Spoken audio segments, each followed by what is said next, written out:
Alright, what's up, everybody, dude? It is the first ever DojoCast brought to you by the dojo itself. This is the very first thing we've tried, and we're hoping to get something going to talk and even get communication between us, the admins, and of course the community, the wonderful community we're trying to build. I'm your host, Lord Kite, joined here by my fellow admins over here to my left. Buddy, it's Gadovrak, the strongest five frames in the South, and we're here with the first DojoCast. Very excited for this, and accompanied by me and Lord Kite is also my friend here over on the right. Hey, what's up, everybody? It is your boy Don't Care Bear. You know, here with the good vibes, and yeah, I'm ready to kick off the first ever DojoCast, guys. This is gonna be exciting. Dude, I'm so excited, man. So, Brody, how's it going, brother? So, our first topic of discussion, it's fighting games, none other than fighting games. Our dojo, of course, fighting game dojo, the FGC dojo. We're looking to build a community, right? We're looking to build a community, try to build something that, like, really emphasizes FGC. And that's a big topic among FGC. It's the community, as well as the fact that sometimes people consider the FGC toxic. What are y'all's thoughts on that? I feel like any game that has a main focus being competitiveness over like just enjoyment. Like, let's say you play a single player video game. Like, let's say you play Legend of Zelda.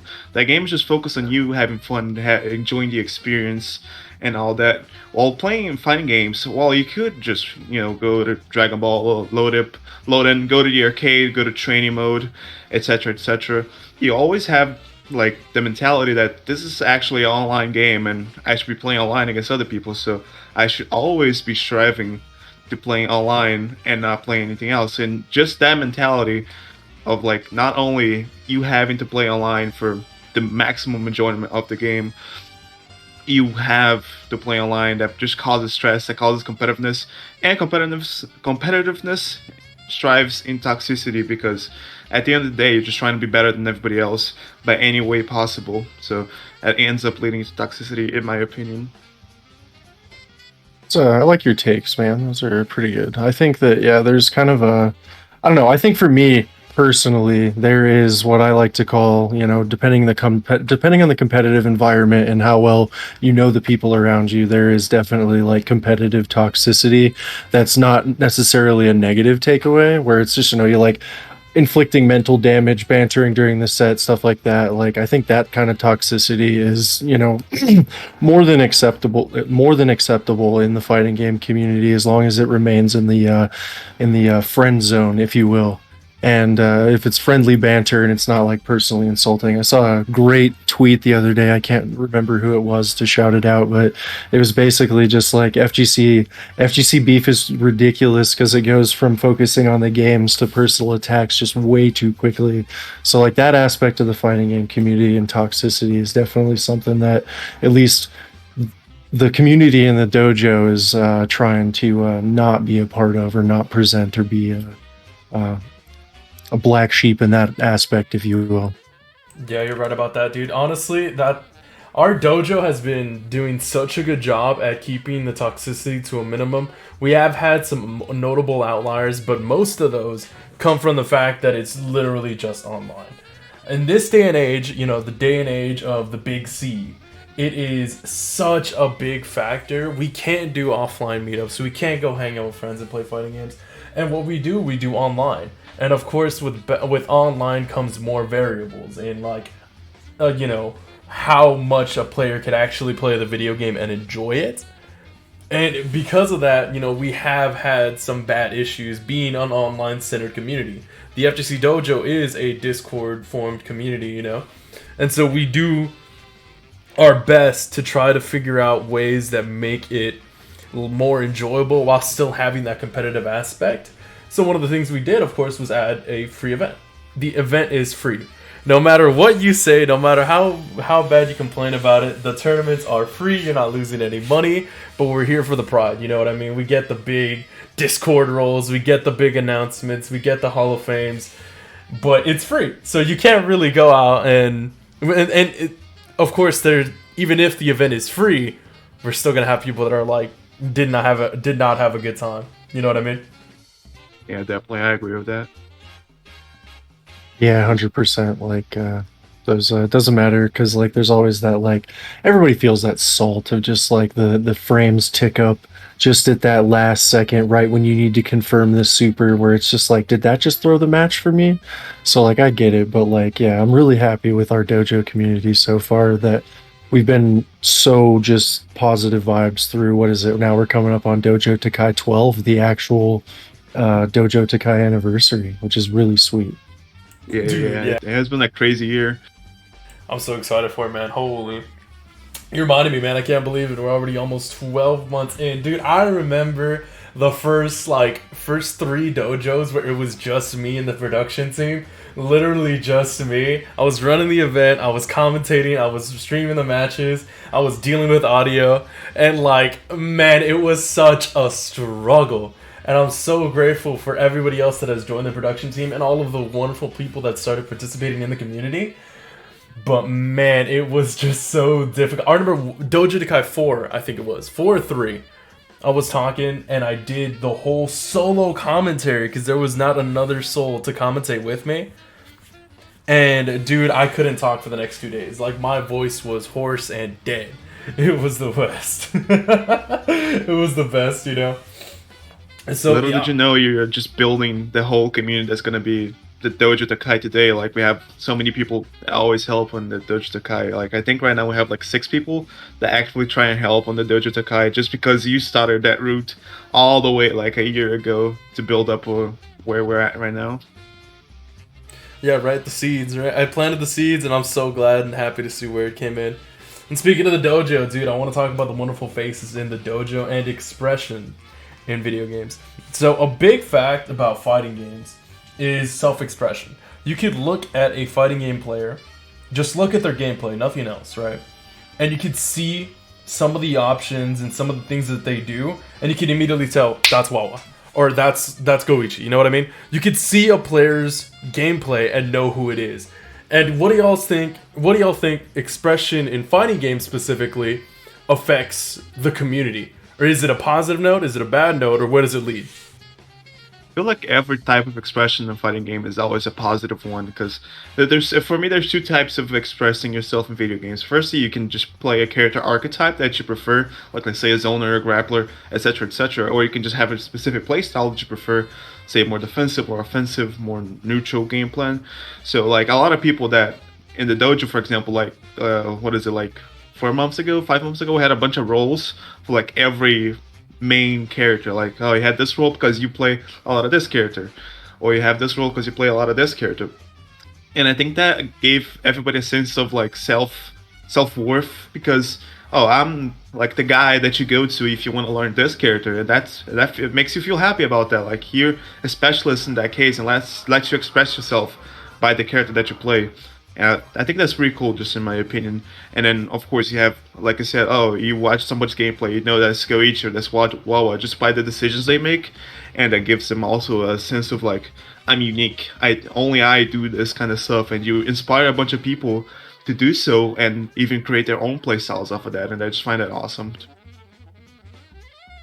Yeah, I really like the self-expression that's available in fighting games. And like me, like I'm gonna be honest and speak from the heart on this one. Like as a the best one-handed player I know, like fighting games like give me a level of creative expression that not a lot of other game types, competitive or otherwise, give me the ability to have. Like when I hit my stupid RPS J2H option select with Android 21, like I know that's my creative play style coming through, like you guys are just saying. And then like having people like come to me to learn re-jumps and stuff and be like, oh, that's the guy for re-jumps in the dojo, like that kind of stuff is just like something that, as somebody that's been playing video games all my life and being in various video game communities all my life, that's something that only the fighting game community is able to bring, I think. And it's something awesome. On the other side of that coin, though, is like there's always going to be the haters that no matter how saucy or whatever the stuff you're doing is, there's always that one person that's like, oh, that's not optimal, bro. You could have squeezed out 0.28745 more damage and gotten the kill there, and like bring circling back a little bit, bring in that gatekeeping toxicity that kind of keeps a lot of people out of the FGC, I think, including like, I don't like to throw the term around, but like disabled or like less differently abled people like myself out of otherwise like vibrant communities like the FGC. That's a wonderful way to put it. I do appreciate that. That like the self-expression actually means something important to people that aren't necessarily able to express themselves in other things, right? As you're saying. And that's honestly a big thing across a lot of competitive genres. Recently I've been playing a bunch of Apex, right? Apex Legends, and a big thing is this player called Fade. And the biggest thing he's known for is movement. Like he moves in very specific ways, and he moves around, and he only takes fights that he could win. And it's like, dude, everybody knows it's Fade. It's like, oh, dude, that guy's Fade. Like, they will know his gameplay by how much he expressed himself. And it's so beneficial to a community to be having these big names differentiate themselves not only in skill but also in gameplay. And then on top of that, you have even going back even further to Chess. Our resident H Dizzle, FGC entrepreneur, recently had picked up Chess. And he's been talking about how much of a difference it is to do a XYZ moves in chess. You know what I mean? You could express yourself thoroughly in chess as well. And expression, in my opinion, furthers the community and really pushes the envelope onto what people can do and where people can go and where they could eventually, like, where's the ceiling, right? Expression really raises a ceiling to a point where not just pure skill, but also into another direction. It's not just a X or Y type of deal, right? It's both. So if we're thinking just pure skill would be a Y scale, expression would be the X. You know what I mean? Yeah.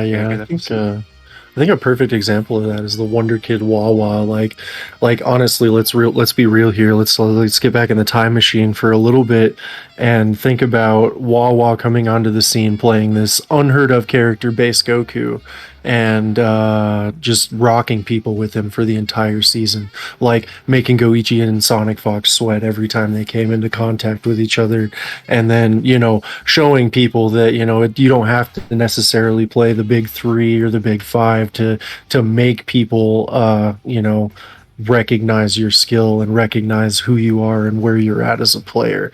And in my opinion, he it's not something that gets talked about a lot, but he really opened up the doors in Dragon Ball to people experimenting even at the tournament level, because like Wawa has some straight up unique teams, and I think that he beats people a lot with his expression and his character variety and his just honestly just crazy play style. Let me know what you guys think. Just to add on to that, like a whole concept of fighting games is just matchup knowledge, and this guy called Wawa just shows up with this character that nobody like fights regularly, and he just starts rocking people, not only because he's good at the game and he knows his characters, it's because the other people that are fighting him don't know that character and don't know the quirks and all the tricks that he has up his sleeve. So that also just shot him straight up, just being able to bring these characters to the scene that nobody fights against, make them have to learn the matchup, and then still being able to beat him because just his fundamentals are amazing, and he could still play the top tier characters if he wants, but he doesn't need to because his fundamentals are just on point. He just knows the character. He knows how to play any character that he possibly could want, and you have to be able to learn how to fight against that character. So that also brings a whole layer of skill added on top of fighting somebody like that. Yeah, you're right about that, dude. And it's such a crazy thing because skill and mentalities at what skill levels is such a major issue when becoming a new FGC player. So, like, think about it like this, right? A new player is barely learning how to play the game. They just picked it up. They don't know what buttons do. They don't know what a grab is. They don't know how to tech a grab, etc., etc. But a mid-tier player has an understanding of these basic fundamental abilities. And they have been told or they have learned that this will always beat this. And then that's where the issues start rising. I think the mid-tier level of player, or the right after learning the fundamentals of a move, not a move, of the game, learning the fundamentals and the moves of a video game. I think that right after that is the hardest part of learning a fighting game, because this is where the crazy toxicity happens. Not to the community or like from the community to you. This is where your own mentality happens. They're like, why is this man mashing on my plus frames? Why am I getting grabbed right here? Or why am I not able to anti-air him? Bro, he is just spamming DPs. But you already know the answer to those questions, right? You already know that you could just block a DP, full combo punish. You could anti-air a little bit earlier, or you could even do a DP, which is header invulnerable to anti-airs, you know, depending on what fighting game you're playing. But these, like, very big mentalities that really tell you, I'm a mid-tier level player, I know these answers, and this person is not playing at my level and they're doing things differently. If you are losing to the things that these players are doing differently, it really hurts your mentality, and you really begin to either hate the player, hate your opponent, or hate yourself. Oh, and then of course you could also hate the game, but that's like you're already in the rabbit hole. You know, you're blaming anything you can.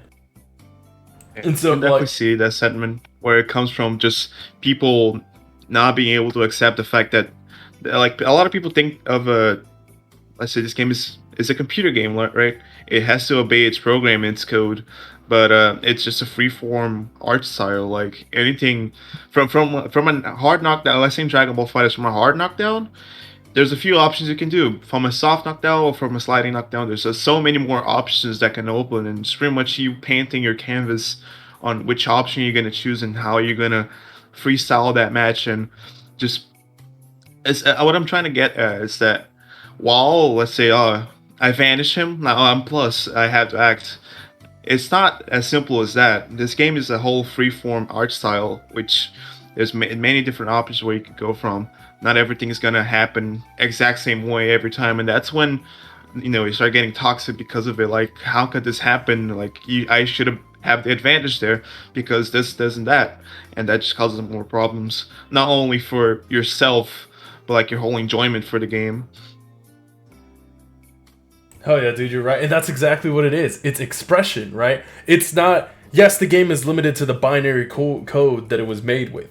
But at the same time, no matter what, there is going to be the human factor. There's a human behind the opponent's controller. You know what I mean? And it was such a good connection that you made there. That was an amazing connection. It is the self-expression that really differentiates skill levels. You could be... Two players could be at the mid-tier level, guaranteed. But one of them will win, no matter what, right? And that could be because of expression, knowledge, or whatever. But if they're both at the mid-tier level, and like, you know, a player at a higher tier level is going to play them, they're going to lose to the higher tier person. But they will also be able to do things that they want to do. Self-expression. They want to express themselves in the video game. And that really controls the mentalities and toxicities. That's why people that really have fun with fighting games, I feel, are always constantly growing, because they're there for the journey. They're not here for the you win or like the big, you know, match point at the end of the round or at the end of the fights. They're here for the fight itself. They're here to cover that DP. They're here to cover that spaced medium kick, or they're here to cover that terrible IED you did. You're about to get 2H into sparking combo. You know what I mean? They're here for those things. They're not here for the dub. And that's, I think, something that's a big issue in the FGC right now, is people aren't having fun with the game. Of course, I think a big factor to it is the day and age we're in, the big C, right? It's controlling us. We're playing video games, but unfortunately we're doing it with delay-based netcode that's based off of Japan, where we in the US or in the States, or even a lot in the EU, can't use it as well as they can, because we have a bigger distance to cover. That's why rollback is such a huge topic right now, right? Yeah, I definitely agree with your sentiment. Just to add on what you said, every game you play of, let's just say keep on Dragon Ball FighterZ, because we are focused on Dragon Ball FighterZ. Every game you play, it has nothing to do with luck. There's no like, 50% chance of this happening, 50% chance of this happening. There's no luck involved. It's all what happens. But then comes the factor of the whole delay-based netcode, and anybody who fights me knows very well how much that sucks, because while every action you take and every loss you have and every win you have is your own fault or your own win. Like it's all because of you. When you add delay based netcode and let's say a lag spike or something crazy happens like that, it just adds a layer of luck in the game. Like, oh, I'm doing this hard loop combo. It's very delay based. It's very specific timing. If I screwed this up, it's because of the connection. Then it's pretty much just a crapshoot. Am I gonna be able to do this combo on this lag? Is it gonna lag in the middle of my combo and I'm not gonna be able to finish it, and I'm gonna end up not killing the character and then losing because I'm on a disadvantage because I'm in the middle of a move and he's recovering, etc., etc. That just adds a whole layer of frustration on top of everything else, which it definitely kills the vibe for the game. For me, it's such a fun game, just especially for expressing yourself, because you go on Twitter and you see all these crazy combos people do, 100% of freaking DP, and it's just such an art expression, like you were saying before. It just shows how much character this game can have, and then it's just ruined because online play is just not the greatest. Yeah, and I think that a lot of this stuff, and since we're talking about online play, I want to circle back a little bit back to what Lord Kite touched on a little bit with the focusing on like the W and stuff like that, which, that's just a mental trap that I think a lot of we're going to touch on the mid-level and like definitely early on learning, training wheels level fighting game players fall into, where they think if they don't win or see that W screen, it means they're not improving. And like, I'll be honest, like I fall for this myself a lot. I mean, it's not necessarily in the same full category of like, oh, I'm just not getting better, but it's a mental trap where like if you're focused not on certain like smaller tangible goals, like Lord Kite was pointing out, the whole like they're there to react to the DP and get that full combo punish, and like looking for those specific things. Like if you fall into those mental traps, it can breed a lot of the toxicity that I think a lot of people are afraid of when approaching the FGC. Like it's something that it hobbles the FGC a lot, in my opinion, because we can't get to all this really, really great stuff that Gat is talking about with the expression and like talking, just all of these good vibes that you get from a tight knit community of just really good people that the FGC can bring you. And I'm losing my train of thought here. I'm just gonna stop. I'm looking at what's coming up. Yeah, so to continue on that topic of when people are focusing on the dub, right? Like you said, I mentioned that people are covering the DP or covering the XYZ. They're not focused on getting the dub. Let's say they hit the lab and they're like, man, I keep getting hit by them mashing at this part of my block string, right? And so they lab it out. And then they're labbing, they're practicing, and then they finally figured out, oh, okay, I could delay a button here, or I could bait it, or I could do assist call a little bit earlier, and they figure out the answer, right? And so they go into the game, and that's the only thing they're focused on. Of course, they're playing the game, and they're like covering terrible jump-ins, or they're covering a terrible IED, they're covering bad reflex, shoutouts, and and so whenever they're playing, they're focused on the opponent, mashing or reflecting or DPing in this specific area that they were practicing, right? And so they do it. Even if they didn't win, they managed to cover that specific area of their block string 6 out of 10 times, 7 out of 10 times. The next game, they do it again. They don't win, but they cover it 9 out of 10 times. That specific area of the block string. And it really, really makes the game fun. Because this is your problem. This is what you're focusing on. Everything else, screw that, hit the win. Right? I'm focusing on this. And then they get it. They get it right. They get it right again and again and again. And it feels great. It feels amazing. And that's the way of improvement I feel is important in an FGC or in any fighting game or even anything else, right? Where we are fighting game Discord, but you could learn anything by focusing on specific issues at hand. And I think that's the biggest problem right now with people not having fun of the FGC is they're too focused on the dub. They want that dub. They want that sense of pride, but they don't want to hold those L's until they get it, I think one thing a lot of people genuinely overlook, especially in the fighting game community, is that they overlook that it is legitimately just a skill set building exercise when you're in the FGC. Like, yeah, like you said, they don't want to take those L's until the dubs start appearing because they just don't want to build the skills necessary to be at the level that they want to be at.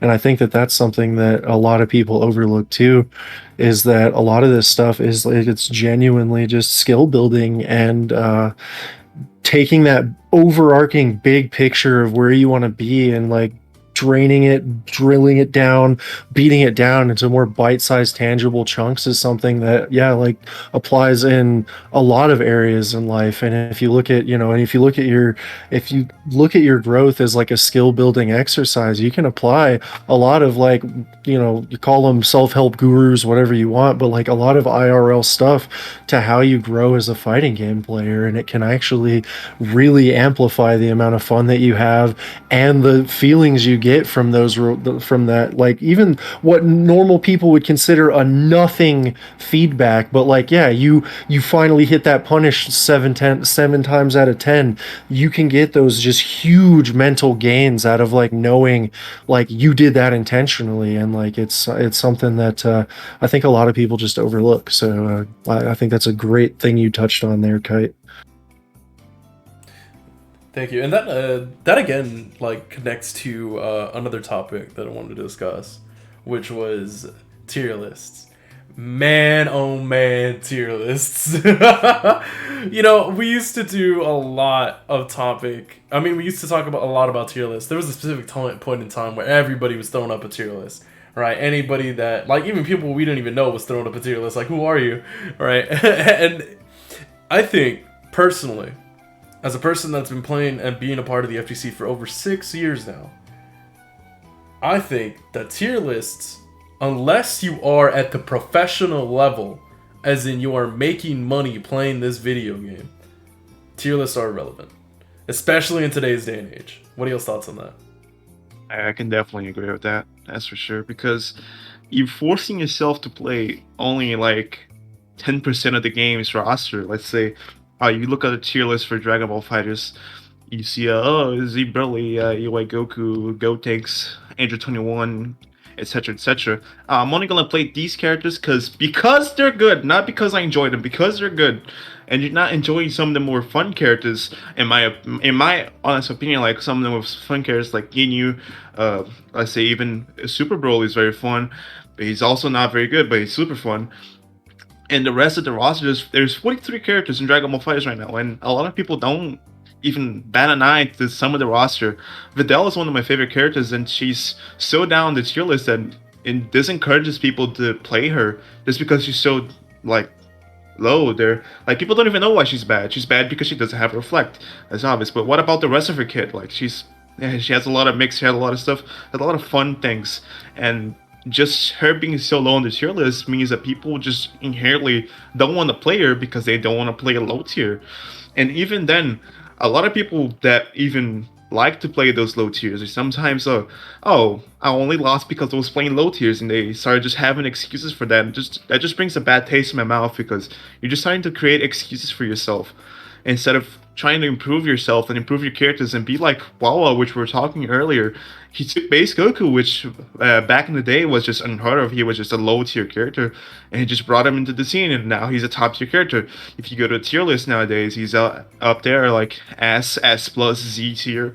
He's just a very good character because players decided to pick that low tier character instead of like blaming their losses on those low tier characters. They decided to improve on those losses and make that character better for everybody to enjoy, share the tax, share everything else, and just in general make the game a lot more fair.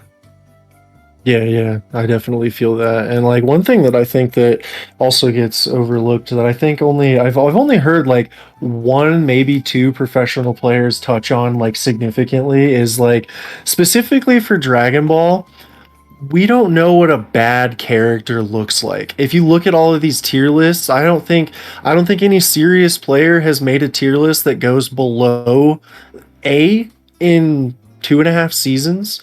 Like there's a lot of really, really strong, really good characters in Dragon Ball, and I think that Like, I think that, yeah, like the tier list, as much as I would love to play devil's advocate and be like, yeah, you can get stuff from a tier list if you're, X player or Y, but I think specifically in Dragon Ball's case, it's just a detriment to the expression and variety that this game brings to the table. Like, I think that there's just too much emphasis on like, oh yeah, like Videl specifically, oh she's a bad character. Like we have, I mean, obviously this is just the dojo and it's a very small but growing community, but we have Videl player in the dojo that regularly runs the tournament bracket, like, and makes everybody in the dojo sweat their ass off when that character's on screen. Pardon my French. But like, so I think that tier lists for the Dragon Ball scene are absolutely detrimental because A, people don't fully understand the context of what they're looking at when they see Videl down in the A tier with Zamasu, and B, it just, yeah, it discourages all of the crazy expression that this game might have. Like what if a character like Nappa or another like Beerus is another great example, like set play based characters, like what if they're super OD and the developers are just ripping their freaking hair out because they're seeing all these like, tier lists, but nobody's put the time to develop the characters because tier lists are such a prevalent driver of the meta and what people are playing and quote unquote having fun with. Yeah, I can definitely agree with that, but in some cases, the tier list, you gotta agree with some placements. Like, let's say both Goku Black and Super Saiyan Goku. Goku Black and Super Saiyan Goku were fantastic characters in season one. Super Saiyan Goku was still relevant in season two. It was one of the top tier characters, and Goku Black fell a little bit off of the tier list, and now they're all the way up to the bottom. I think because of just the whole mentality you gotta have that this game, even though it's a fighting game, it's still seasonal like a lot of modern games nowadays. Because back in the season one, who were the top tier characters? You had, for example, you had Android 16, you had Super Saiyan Goku, you had Yamcha, you had all those characters are just incredible, and then they got nerfed. Some characters got buffed, and then the tier list ended up changing. But those people that stuck around with those characters can still make it work. Like you said, a lot of players nowadays, they don't even have like a B tier or a C tier. They just stop at A or A plus, because all the characters, if you put the time in it, you're gonna make it work. Like a resident Dojo Denizen Ninja, he just plays Nappas. He's always, you're not gonna catch him not playing Nappa, and that's because he put in the time in the character to make him look as good as the top tier characters. He put all the effort possible to make that character as good as possible. Unlike, let's say, somebody that just, I'm not throwing shade, but let's say UI Goku. You pick UI Goku, you lab him for maybe an hour, 2 hours, and you already know everything you need to know. You don't need to learn specific matchup and all that stuff. You just play UI Goku, and that's it. You don't need to put that much effort in. Now, a bunch of characters lower, like let's say Zamasu, Videl, Nappa, etc., they all thrive on you having a high skill floor and a high skill ceiling at the same time, making that character it can be improved so much on top of it and make the character look so much better than a lot of the top tiers because you put in the time, so therefore you're gonna get better results. So that just depends on commitment, and that's why Lord Kite said if you're not a top tier player, it shouldn't matter that much because you don't have as much free time as you have. You're not gonna have as much free time as that game being your actual job.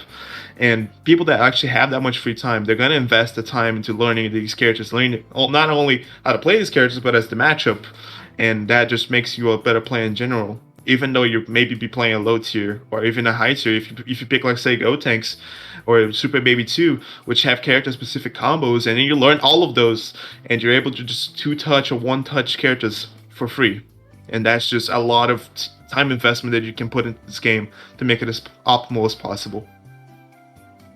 Yeah, 100%. Like I fight this kind of with myself too. Is like I was literally debating in the dojo earlier, I think it was yesterday, about like, oh well, Blue Goku is, I feel honestly like he's kind of a crutch in neutral, because he's got a lot of just like, hey, I don't want to play neutral tools.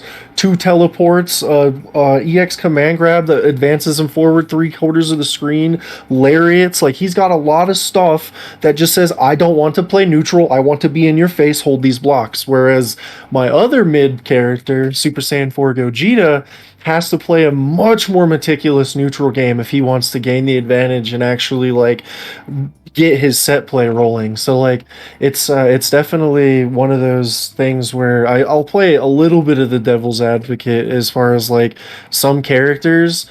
Like, if you want to just get results, they do have tools available that get you the results, but at the potential cost of some fundamental holes in your gameplay.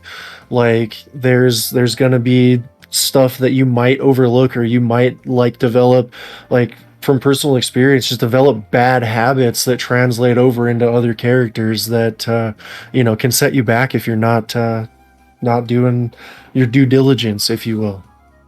Yeah, I can definitely agree with that. Like, at the end of the day, we're all playing Dragon Ball, and Dragon Ball is just as a basis. The whole anime and the show is just so crazy.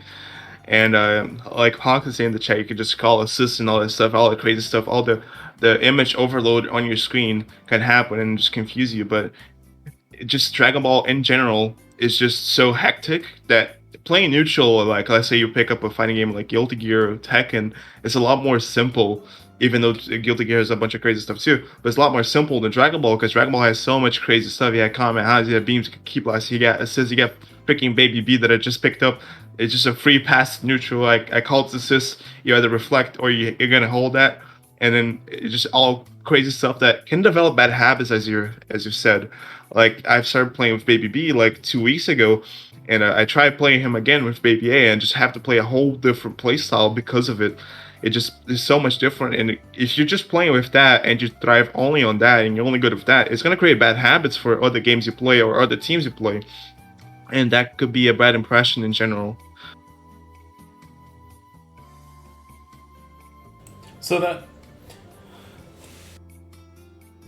sorry, I was losing my train of thought. So, to finish out the overall arching topic of tier lists, especially in Fighter Z, are irrelevant. Man, we have been using a different type of tier list as of late. I remember 4 years ago we were using the number tier list, the math, pure math. Calculus majors coming in hot. We were doing calculations on FGC, different FGC games, most notably over in KI, Killer Instinct. They got a bunch of like the top players of every character in the game, and they would ask them, hey, what do you think about this matchup or this matchup or this matchup? And they would rate it out of 10. And then they would just straight up add the numbers. The highest the number, that's the better player. They're the better character. And so it's like, compare that to over here in Fighter Z, in Fighters. I'm sorry, Poxy. So compare that over here, where we just have letters, and it's very simple, and it goes from S to A, B, C, D.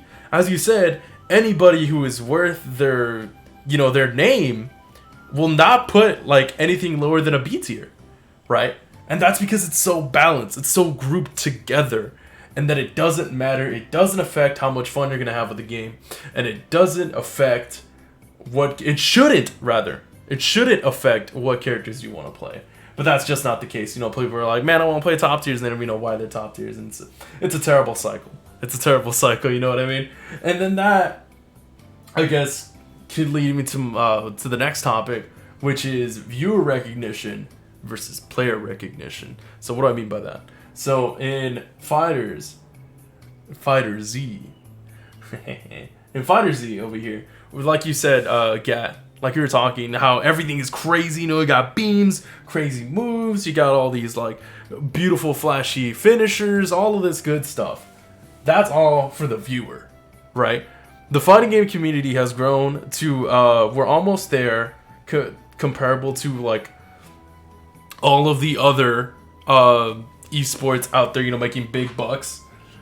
The FGC as a whole has learned that in order to make big bucks on the esports industry, you have to have people watching it. So Tekken, I believe, started this trend. No, wait. Yeah, Tekken, I believe, started this trend by doing their big old flashy counter hits, the boom boom, their crazy supers that are, and they made the supers viable, with the rage arts or rage drives. They made them viable by being able to actually use them, so you will see, these crazy combos or whatever, and it's all for the viewer. And in Fighters, they followed suit. You could actually, the director literally talked to Harada and asked them, like, hey, how do we make it flashier? And I would believe in an interview, he told them about forced camera angles. And these forced camera angles are such a big thing to help the viewer recognize what the hell is going on, right? If you look at Fighter Z from the outside, if you're looking in, right, you could see, oh, he grabbed him there. Big old green, like, blink, oh, it's a grab. Or, like, big beam, Kamehameha or whatever. You know what is happening because it's made for the viewer. And, of course, it's also made for the player on both sides.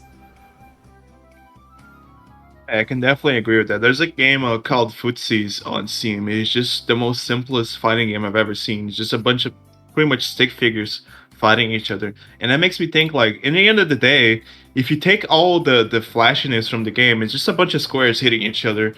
And there's hitboxes, you have active hitboxes and stuff. And just makes you think, like, what part of the game is just there for the flair? What part of the game is actually there for technicality? And what part of the game is actually making it worse because of it? Like, I'm not the most experienced of FGC. I've actually only been playing for about a year or so, but I've come from playing Overwatch like 2-3 years ago. I used to be a very high ranked player, but what drove me away from that game is that it's just so much crap to scream at once, and it's so difficult to recognize a lot of times what's happening. And I feel like that happens too with Dragon Ball. It's just so much stuff just inherent of being Dragon Ball, and it really just makes you sometimes just tired of just watching things. Of course, for people that are watching, like, the same sentiment goes to Overwatch. So many Overwatch players said that Overwatch is not a game for you to play; it's a game for you to watch, and that makes sense because, like, it added so much, like, professional player support with, like, Overwatch League and all that stuff. And fighting games are not that much difference. You gotta choose the right options, etc. You gotta have the right skill level, and you add on top of it all the flair, all the cool stuff. Especially, like, I don't remember when it happened, but, like, let's say like 6 months ago, I think. I remember there was a tournament where a player playing Beers, he woke up and used the DP, the 2-4S that he has, which is all key blasts, and the opposing opponent that did the knockdown was a UI Goku player, and he just chose to walk through it using a gimmick that nobody really uses for UI Goku because it's so risky. And it just make everybody go crazy because, oh my god, that's so cool. Even though it's something so simple, it's just a character specific thing, and that just adds on top of adds a flair on top of what he just did. I forget the name of who did it, but it was so cool looking at the time. It was like, oh my god, this character could do that. It adds such a flair, it adds, and a lot of people just watched that and even played more UI Goku because of it, even though he was already incredibly popular. Everybody was trying to fish for doing that just because it's so cool looking. So that really just adds the hype on top of the game, makes people want to do all that crazy kind of stuff. When in the end of the day, it's just a bunch of squares hitting each other, a bunch of hitboxes, a bunch of hurt boxes hitting each other at the end of the day. So that's something to think about. Yeah, dude, you're right. It's crazy, but it is so connected to, the viewer and the player. And I'm so glad the fighting game community is going together as a whole over to the over to the the viewer side. We have other fighting games like, I mean, Guilty Gear was already doing it. They had, like, very pretty stuff going on over in Xrd, maybe even before that. And now Strive, they're bringing it up once again for the viewer and for the player. Like, dude, pretty colors go burr. You know what I'm saying? Like, it is such a big connection between being able to watch and play a fighting game. You know what I mean? Like, I feel it is really important. Not as important as playing it. That will always take priority. But it is really important if you want your game to grow, to have that amazing viewer quality. So that leads me to my next topic, which is the different types of fighting games and community, right? So luckily, we've been talking a little bit about other fighting games and other games around with our experiences and all that good stuff. But each of them have their own niches, right? Like the fighting game community is a little bit disconnected, not as much as it was before. Like back in the Street Fighter 4 days, man, if you played Street Fighter 4, you didn't play anything else.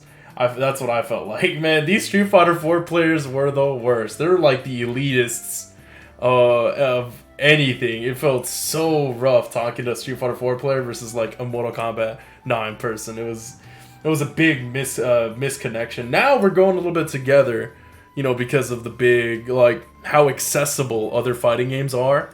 Not easy, mind you, but accessible, right? You could play the game, you could pick it up. If you know what a Shoto is, if you know what a DP is, if you know what an anti-air is, chances are you can pick up another fighting game and have fun with it, right? And, like, these communities I feel, are actually coming together in such a way that will allow us to grow even further, right? Like, I know so many Street Fighter players, so many NRS players that are so excited for Strive. I'm excited to have all of these stoners together in one place, you know what I mean? We're having like a big connection here with the newest fighting game coming out with Strive.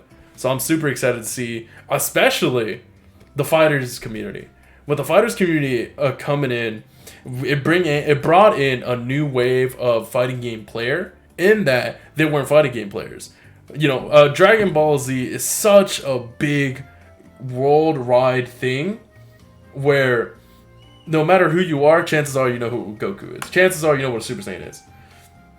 Right? And so many players came into fighters just to have a good time and just play a Dragon Ball game. Right? I know that's how like some of you guys were, right, Gat? Yeah, I wasn't an FGC player at all back, like, let's say 2 to years ago. Is like to release of Dragon Ball FighterZ. I actually played Xenoverse before that, just because I didn't play it for like being competitive or being better, just because it was Dragon Ball and I love Dragon Ball and it's my favorite show and anime. So I just like playing that, and because of that, I ended up playing Dragon Ball FighterZ. I bought it on release and playing a bit, and like a few months ago, I'd say like probably around Master Roshi or UI Goku release, somewhere around that time, I actually posted on Reddit looking for people to actually help me learn how to play the game, because I had no idea how to play the game. I didn't know what a DV was, I didn't know what a 2-2-S is, I didn't know anything about how that worked.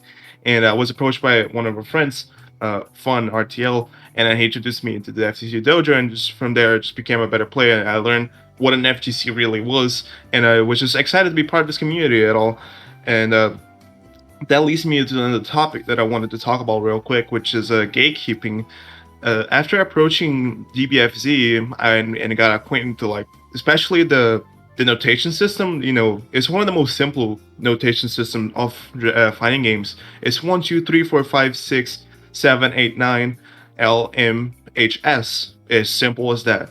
And for somebody that is not natively an English speaker, I am from Brazil, so I'm native Portuguese speaker. That was really simple to understand. And I started playing some Tekken afterwards, and the notation system was just so much different for me that I was just got confused because of it. You know, you have down 4, you have up 4, etc., etc. It's just so more confusing that it needs to be, in my opinion. And that caused a lot of gatekeeping because of that. Because I don't remember who sent a screen cap of that, but I saw a screenshot of somebody that went to another Discord for another game, and they were asking about combos and notation systems, and they said, "Oh, I'm familiar with Dragon Ball FighterZ. You know, a very beginner-friendly game. Everybody can pick it up and play it. It's very simple to play. The notation system is simple, as I said." And somebody was just like, Dragon Ball FighterZ players don't know real video games," and it was just, you know, being a terrible person because of that, and that just. It's just so toxic. Like, why are you doing this to somebody that wants to play with you, and somebody wants to improve, has the same perspective as you? He just wants to get better. Like, why are you trying to gatekeep that person and like kind of burying him from enjoying the game as much as you could have? And it's just a terrible feeling at all. It's just so toxic. Yeah, right. And like that's one of the biggest issues with growing like multiple communities. Because like I said, this is only a recent thing. So it's only a recent thing that we're getting more players, you know, coming together and not learning the game, especially like again with this day and age, how everything is a little bit different.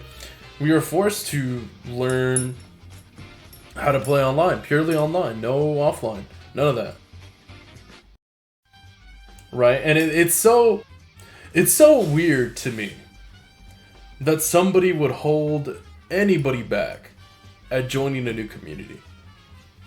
Of course, if that community is a little bit on the suspect side, like, I don't know, a cult or something, you wouldn't want that. But for a fighting game community, why would anybody hold anybody back? Like, oh, dude, you don't want to play Tekken. That's one of the hardest fighting games ever. No, why say it like that? Why not say, like, Tekken has a very unique aspect in that it's a 3D fighter, right? Or fighters, like, oh, yeah, it's incredibly easy to come in and come join us or whatever. And then...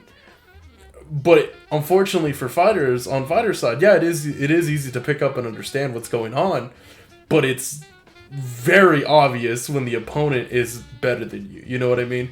Getting infinite overhead IED heavies, holding infinite IED heavies, holding TODs. It's incredibly obvious when your opponent is better than you, right?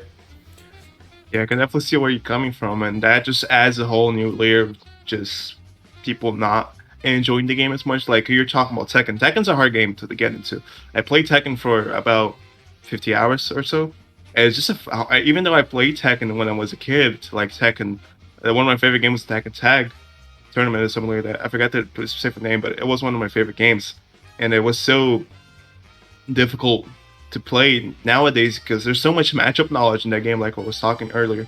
And like Rody said, BB Tag, just to add on to what he said, BB Tag, I think it brought new FNC players, but it just being a Blaze Blue game, because not a lot of people are used to Blaze Blue games. Blaze Blue games, if you play Guilty Gear, like you play Accent Core, for example, which is, I think is the most closest to Guilty, the Blaze Blue game, if you never played a Blaze Blue game, it's just so much different than anything else.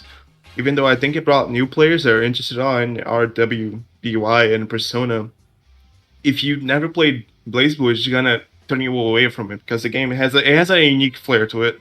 It has all the fade counters, it has all the overdrives and all that stuff, and that can turn people away from it. And it also causes the gatekeeping because like the senior Blaze Blue players, they just don't want you to enjoy the game as much. But for some unknown reason, they don't want everybody to join in. They want that niche from themselves, especially since they only play games such as Blaze Blue. If you look at Steam charts, you see that Blaze Blue is one of the lowest played fighting games that is like major. It's made by Arxis, made by the same guys that made Fighters, and a lot of people are just turning it away because the players are so gatekeepers of the game. A lot of people don't want to play with you if you're a new player. They don't want that or that. They just want to play between themselves, and it just causes your game to die at the end of the day. And it's so bad to see because the game's a lot of fun. Blaze Blue is one of my favorite games. It's just so much fun to play, but there's just not a lot of people to play with because the community is dying because of such gatekeeping. Mm-hmm. And of course, it's not even on gatekeeping on the skill side. It's not even gatekeeping on the actual playing the game side. I actually, this is a personal experience of mine. I had picked up Marvel, right? Bear, what happened to you? Okay. I had picked up Marvel a while back. Marvel 3. Marvel, baby, you know what I'm saying? I never got to play the game back, when it was like, when's Marvel? I never got to play it during that age and time. But I did pick it up, like, I want to say a year and a half ago, right? I picked it up and I learned a couple BMBs and I started playing in the Discord. Because now, there's such a thing as a Discord fighter. Where, like, Discord fighter, being just a fighting game that is centered around a Discord channel, right? So Marvel is one of those. I joined this Discord, and I go into chat, and I'm like, hey guys, I'm having issues with this virtual BNB. How can I get it? And they responded. I got 2 people respond to me. What the heck? We don't actually talk about Marvel in here. In the actual, like, Marvel Discord or whatever. They told me that. And they're like, we don't talk about Marvel in here. Get out of here, kid. And then they proceeded to post, like, obscenities of anime girls in there, and I was like, what the freak? True story, by the way. And it was such a disconnect. I mean, of course they're like, "Ha, just kidding," but do this. Or no, I'm sorry. They said, "Haha, just kidding," and then they never told me the answer. And then I was like, "Okay, well, that sucks." And so it was so weird to me. But it was so weird to me because I was like, "Oh, I'm here in the Marvel Discord to learn Marvel, and this is, this is what I'm getting out of it." Like that's so weird. And it wasn't fun, right? I'm trying to learn this game and play with a community, but they're trying to post anime obscenities.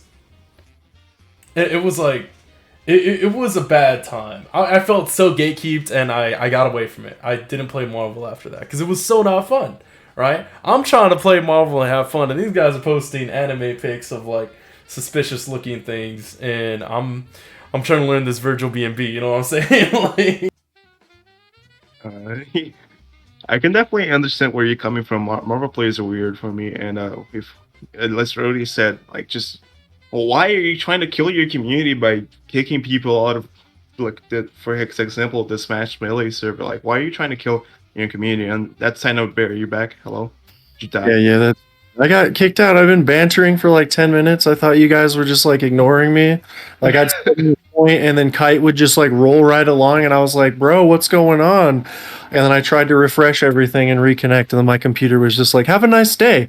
So we're back. I'm sorry about that, guys. Boomer Bear's back in the building. Oh, you're good, Bear. No, we were like, damn, Bear's being awfully quiet. We didn't hear a single thing.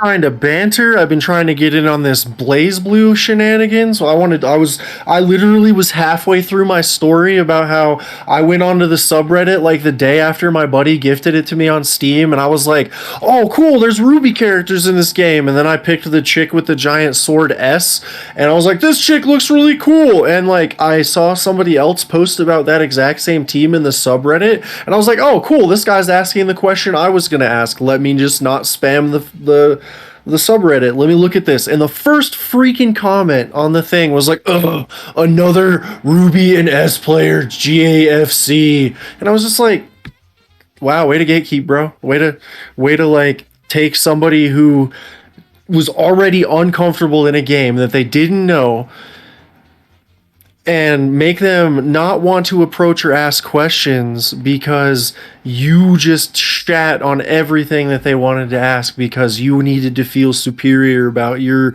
weird niche elitism. Like, it's so strange to me. I think that also happens even in Dragon Ball, to be honest, because Dragon Ball is the servers all the time. It's top seller anime. Like, if you ask anybody in the street, you know what Dragon Ball is. Like, even if you're not in the US, everybody knows what Dragon Ball is. Get into the street and talk to the woman at the bakery. You know what Dragon Ball is? Oh yeah, I know what Dragon Ball is. And it just so happens that the game is popular, right? And not the game, the show is popular. And the game comes out is obviously massively popular because one, it's made by Arc System, which is one of the top dogs in fighting games. They made Guilty Gear, made Blaze Blue, they made all these beautiful games. And then it's Dragon Ball, so it adds on top of that. And because of that, a lot of people just come in and are like, oh, this somebody goes into the subreddit, let's say, and posts their UI Goku TOD 7 bars, and they're like, oh my god, it's another UI Goku player. Like, what the heck, dude? Just let the man play the game. I know he's top tier. I know he's one of the better characters, but maybe that guy just joined in Dragon Ball FighterZ, and UI Goku is massively popular.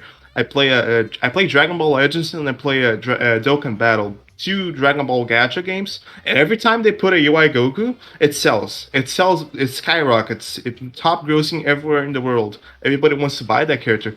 Is it because he's good? No, it's because he's UI Goku, and everybody likes Goku. Everybody likes Ultra Instinct because it was hype for him. It was a hype for him in the show, even though a lot of people didn't like Super as much as they liked Dragon Ball Z or original Dragon Ball.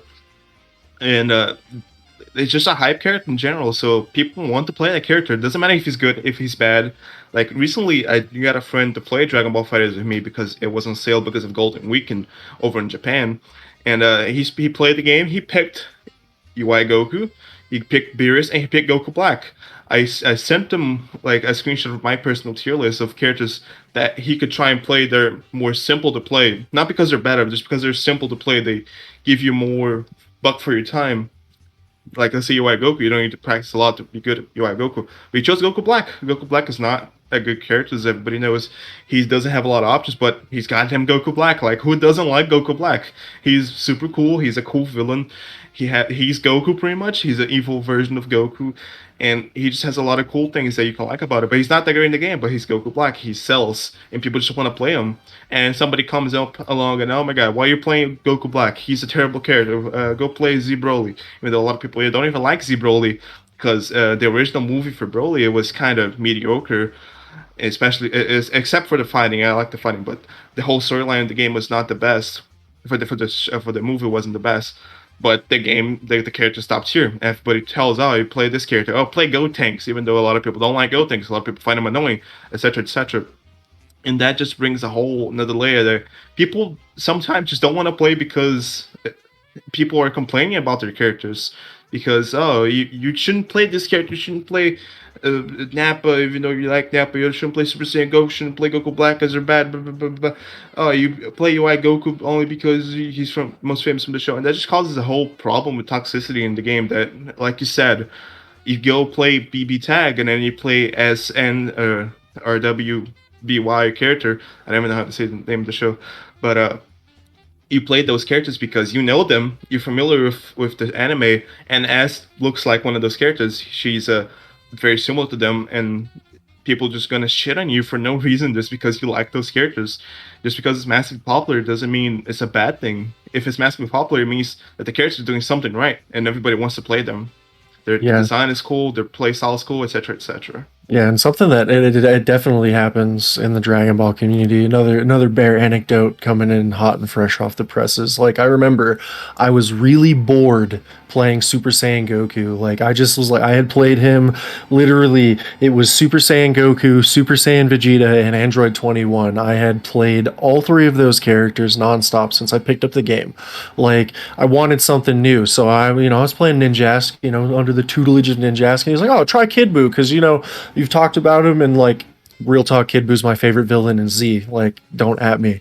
But like, so I pick up Kid Buu and I lab him for like a week, and I'm like, okay, cool. And I'm engaged. I'm a noob. I'm a scrublet. I'm engaged in the hey Reddit, help me get better side of the DBFC subreddit, and I post my first ever like Super Saiyan 2 Supreme Kai whatever ranked match on there, and I'm looking for feedback, and the first thing somebody says is, "Oh, drop Kid Buu. He requires an incredible amount of skill to integrate successfully into your team," which A, low-key indicates I don't have the skill necessary to play Kid Buu. And then B, he goes on to further say, "Oh, play Super Saiyan Goku," when in the fucking description I listed, "This is my first match with Kid Buu," and I think I actually had in the description of the freaking post that said, "I just dropped Super Saiyan Goku." Like, I hate the weird superiority toxicity stuff that comes in with like people just trying to get better. And though this, like, I'm glad we brought up gatekeeping, because I think it's something that like you see it in other like games, but you don't see it as much because they're team based.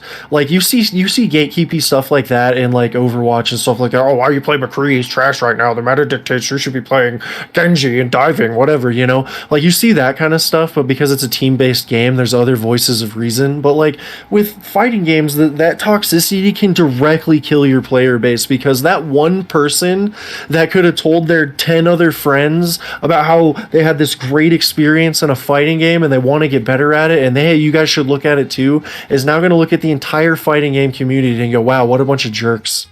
Like, it sucks. And I'm so glad that we're out here in the dojo, like, trying to do exactly the opposite of that. Because like, I have not seen anybody come into this server and not just like glow the F up. Like, I'm passionate. Some words almost slipped out. We're trying to keep it family friendly, but like, people glow up in this server, and it's honestly just been a breath of fresh air.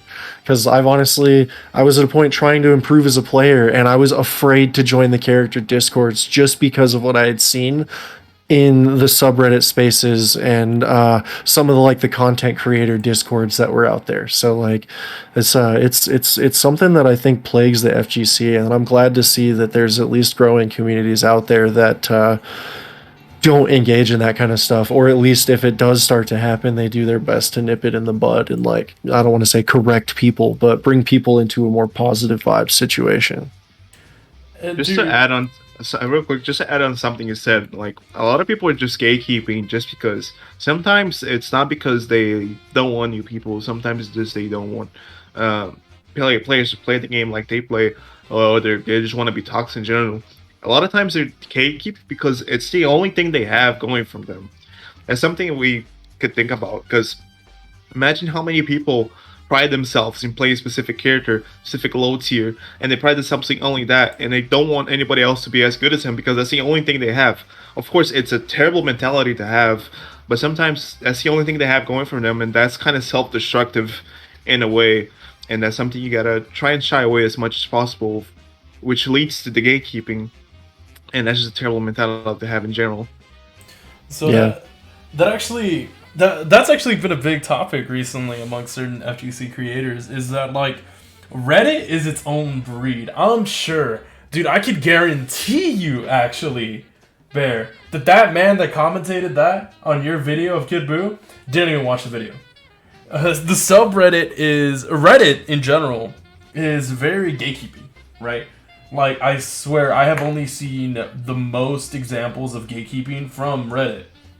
And it's really bad because a lot of people, that's their first connection to the community. You know, they're like, oh, I want to get better at this fighting. Like, oh, this fighting is pretty cool. Let me check out the Reddit for it. And then you have people like that. Guaranteed didn't even watch the video. Looked at the character. He said Kid Buu is hard, high skill. So what? It should encourage you, right? And then it would just be an endless cycle. And it happens all the time, right? It happens all the time, not just in fighters, but also in other games, where they just, like, they go in, they click a discussion, with the video posted with it, don't even watch the video. Comment it, I think, whatever their point is, without reading the video. Or without watching or reading the discussion. Right? That's why they have TLDRs! These people don't want to read! Exactly. I feel that, 100% feel that, yeah. There's definitely a lot of dismissal that goes on in those places, but let's give some credit where credit is due, like we're seeing in the chat, like Lazy out here saying last time I used DBFZ Reddit was to join the dojo. So there are shining glimmers of light in all the darkness that we see in the Reddit communities, where, like, I wouldn't have found the dojo if it wasn't for Ninjask making a post in the subreddit saying, hey, I'm on the verge of deciding if I want to go professional or if I want to teach people how to play this game. Come help me make up my mind. And I was like, hell yeah, teach me how to get better at this game and get me out of this cesspit, because, like, I didn't feel like I could grow just trying to engage in that community. And then a couple months later, well, actually a year and a half later, stumbled upon the dojo, and he's like, hey, come join this server that, like, I've been a part of for a few months. And now I'm on the DojoCast hanging with you fine people. Like, there are good things that can come out of it, but I think that maybe not full call to action, but it's kind of on us, like, as the dojo and representatives of the dojo, to make those places the places we want them to be, you know. I think that Reddit suffers a bit of the same problems that we're talking about with Dragon Ball, not Dragon Ball, sorry, fighting games and gatekeeping, because Reddit is people think it's such a secluded community and such an underground thing that new people joining in makes people think, oh, you're not cool enough to hang out with us, the cool kids, blah, blah, blah, blah, blah. But in the same way, like, there's so much cool things that happen on that website that get overshadowed because of it, and the toxic mentality they have. Every Reddit you go, there's going to be toxicity. And on the other side, every Reddit you go is also going to have good things. Like, I'm pretty sure like 90% of us came from Reddit to go to the dojo. Like, you met Ninjask and Reddit and came to the dojo later. I met Audio / Fun and the Reddit and became a part of the dojo afterwards. So while it's such a, like, gatekeeping website, it could also be a great thing that makes people join communities together. Yeah, absolutely. And I think as the dojo grows larger, we'll just have to, maybe low key just have a more positive voice that's more prevalent on these spaces, because I'll be honest. I like the dojo vibe, and I'm a huge proponent of perpetuating it. So, I'll just say my piece there on that. So that really, dude, I'm so glad, like you said, that this dojo has grown to a very wonderful community, and I can't wait to see where it goes. Like I said, dude, I was chilling with being the only man on the production team like 7 months ago. Running the tournament on my own. Now we got 6 owners on the backlog, dude. It's amazing.